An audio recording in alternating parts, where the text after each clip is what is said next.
Halo, selamat bergabung lagi di channel Heru Lucky Project.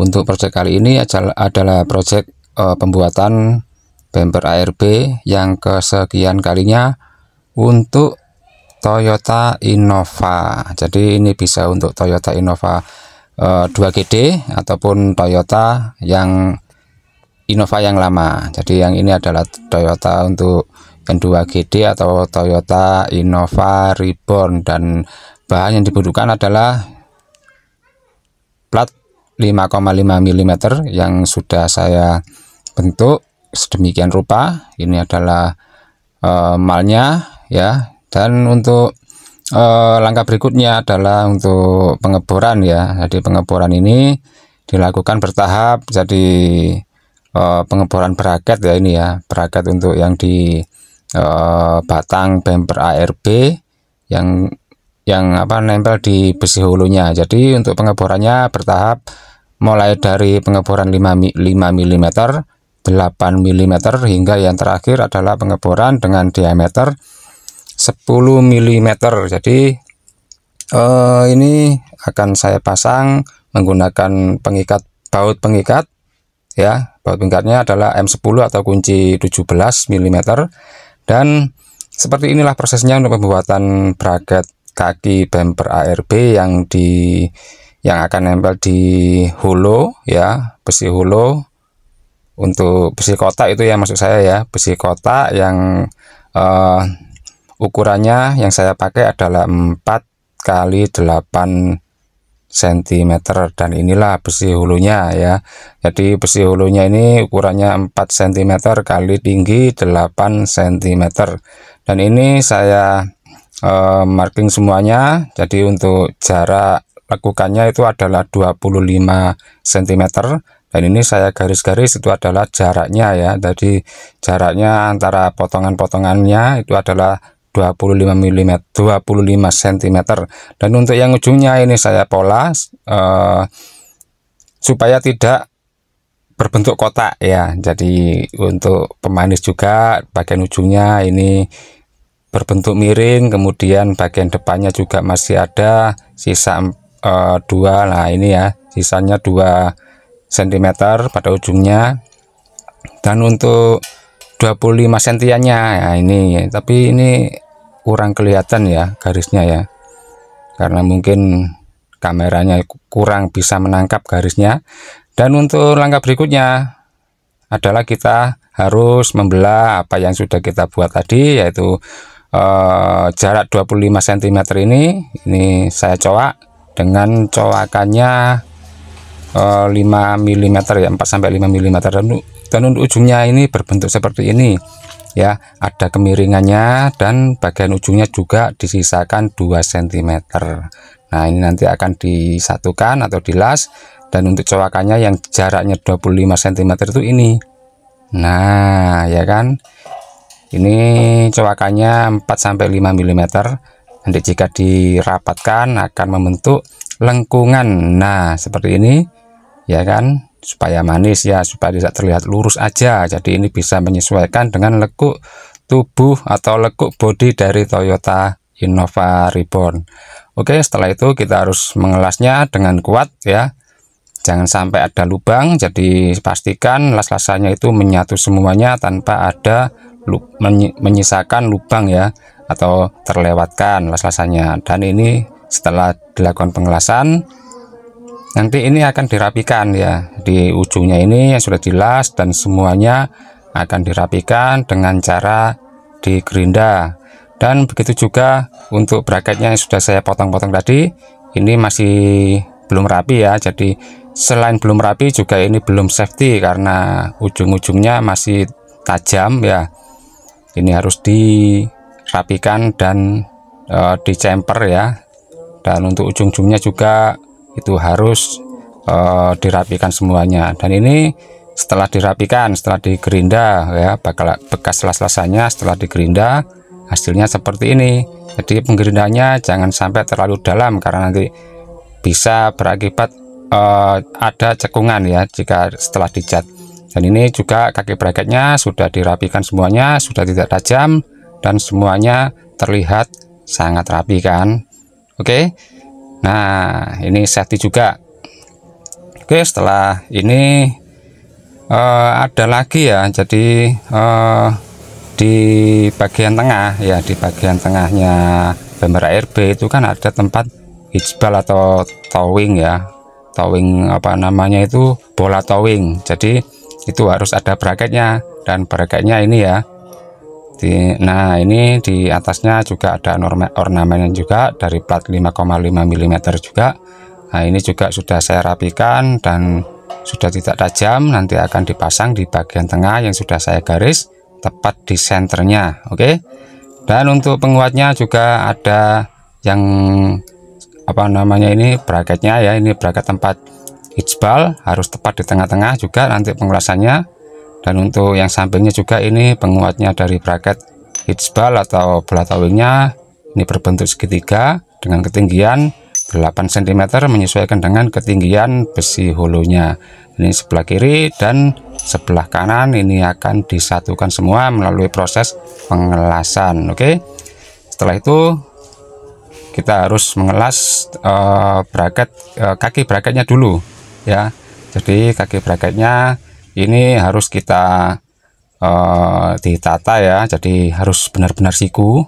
Jadi di sini untuk jarak kaki bracket satu dengan yang lainnya, satu dengan yang satunya lagi itu adalah 106 cm.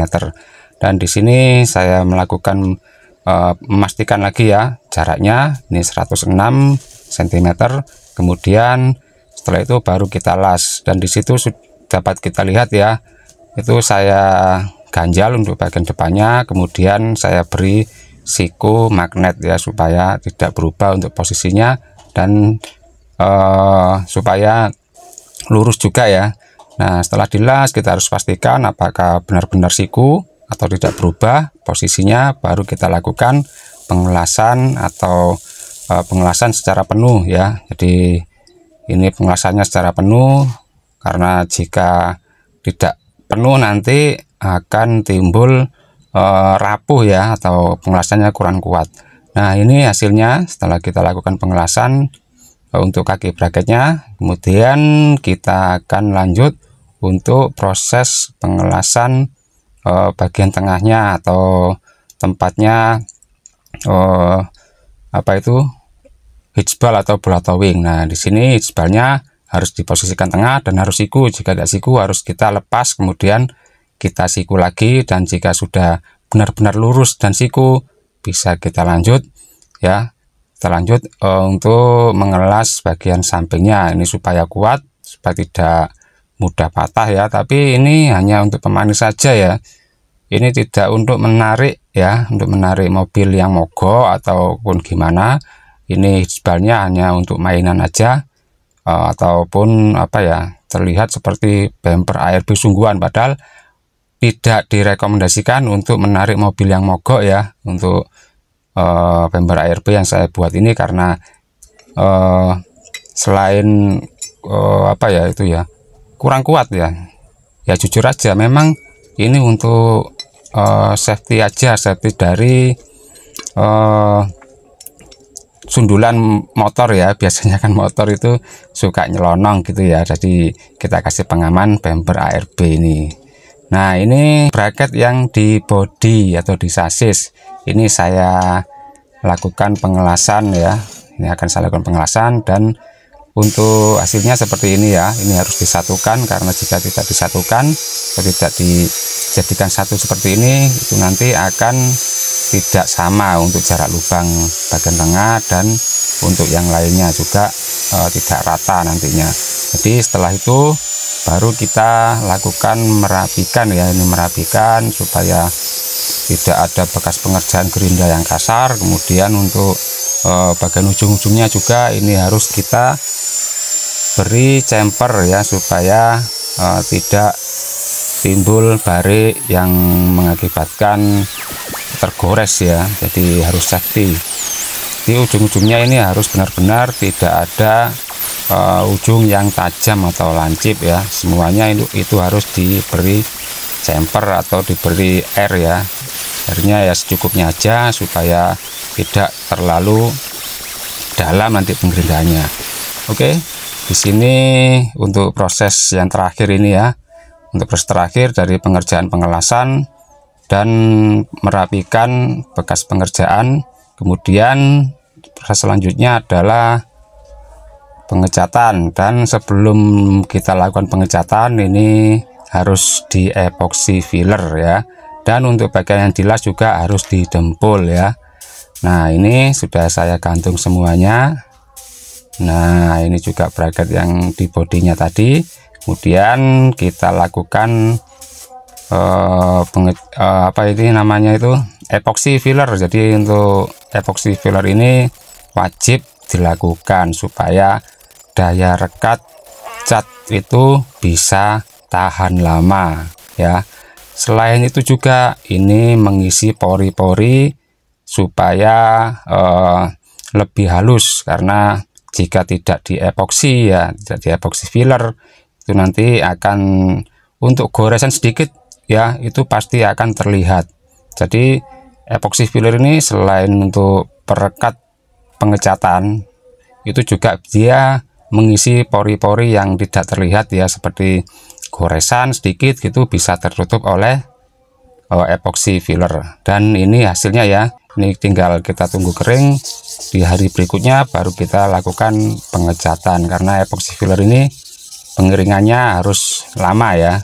Dan setelah kering itu harus kita amplas ya, karena karakternya epoxy filler itu jika mengering itu nanti akan timbul sedikit banyak itu pasti ada kulit jeruk ya. Jadi harus kita lakukan pengamplasan, ini wajib ya. Pengecatan apapun setelah epoxy filler ya, untuk proses pengecatan setelah epoxy filler itu wajib diamplas. Ini saya menggunakan amplas 400 cc, kemudian dilanjut dengan grade 1000 cc, dan setelah itu ini hasilnya ya. Nah, ini kan sudah rapi, tidak ada bekas pengerjaan sama sekali kan, bekas las-lasan juga sudah tertutup semuanya supaya tidak kemasukan air ya. Nah, di sini juga kita lihat tidak ada celah sama sekali karena sudah saya dempul dan di epoxy filler. Oke. Karena jika tidak tertutup semuanya, nah di kakinya juga ini nanti jika ada air ya kan, ini kan di eksterior penempatannya, nanti ada air cucian mobil ataupun kehujanan itu tidak masuk ke sela-sela sambungan-sambungan plat yang nantinya akan timbul keropos di bagian dalam. Oke, setelah itu kita lakukan proses pengecatan. Di sini saya menggunakan cat warna hitam ya, warna hitam glossy, dan ini hitamnya itu hitam catnya apa ya, L300. Jadi untuk hitamnya ini menggunakan catnya mobil dari L300 ya, karena pengalaman saya menggunakan cat yang hitam ini itu sangatlah glossy sekali dan sangat legam sekali dan sangat memuaskan ya. Dan ini untuk lapis pertama, itu ini saya lakukan di baliknya atau di bagian belakang ya, bagian belakang terlebih dahulu, kemudian baru saya balik lagi untuk bumpernya. Pengecatan ini masih lapis pertama, minimal kita pengecatannya itu adalah 3 lapis atau 3 layar supaya mendapatkan hasil yang maksimal. Selain kuat juga pasti hasilnya glossy ya untuk pengecatan jika dilakukan 3 lapis atau 3 layar. Nah, di sini saya menggunakan cat biasa ya, jadi ini bukan cat PU, ini adalah saya menggunakan cat penta. Oke. Setelah itu kita lakukan lapis berikutnya atau layer kedua. Di sini saya menggunakan teknik yang ya apa ya, yang umum lah, kita lakukan teknik basah. Jadi setelah lapis pertama yang cuman awar-awar aja atau sekedar cukup aja, kemudian untuk lapis kedua dan lapis ketiga itu harus kita lakukan pengecatan basah supaya terlihat lebih glossy atau lebih merata. Oke, kita simak aja untuk pengecatannya. Di sini juga saya bukan tukang cat yang handal atau yang profesional ya, tapi bisa kita lihat nanti hasilnya seperti apa. Meskipun bukan tukang cat yang profesional ya, yang penting kita mendapatkan hasil yang baik dan tentunya yang mulus ya di akhirnya ya, nanti finishingnya bagaimana. Nah ini dia hasilnya. Oke, bisa kita lihat sendiri hasilnya bagaimana. Sangat glossy ya, jadi untuk hitam L300 ini sangatlah glossy dan sangat memuaskan ya, jadi terlihat menyenangkan sekali lah untuk dilihat hitamnya ini. Jadi umumnya itu kan bumper RB warnanya hitam doff, tapi untuk saya ya, untuk saya yang mengerjakan itu hampir semua yang saya kerjakan warnanya glossy semuanya, jadi warna hitam glossy semuanya. Oke ya, sudah kita lihat ya hasilnya, tapi untuk pemasangannya ini belum bisa tayang karena memang mobilnya lagi jalan-jalan ya, mobilnya masih dipakai ownernya. Jadi ya mungkin video selanjutnya aja lah kita lakukan pemasangannya ya, atau video pemasangannya. Oke, saya ucapkan terima kasih yang sudah menonton video ini dari awal hingga akhir. Yang menyukai video ini silakan ditekan tombol like dan jangan lupa di subscribe, dan jika video ini bermanfaat silakan juga di share ke media sosial lainnya. Oke, sekali lagi saya ucapkan terima kasih.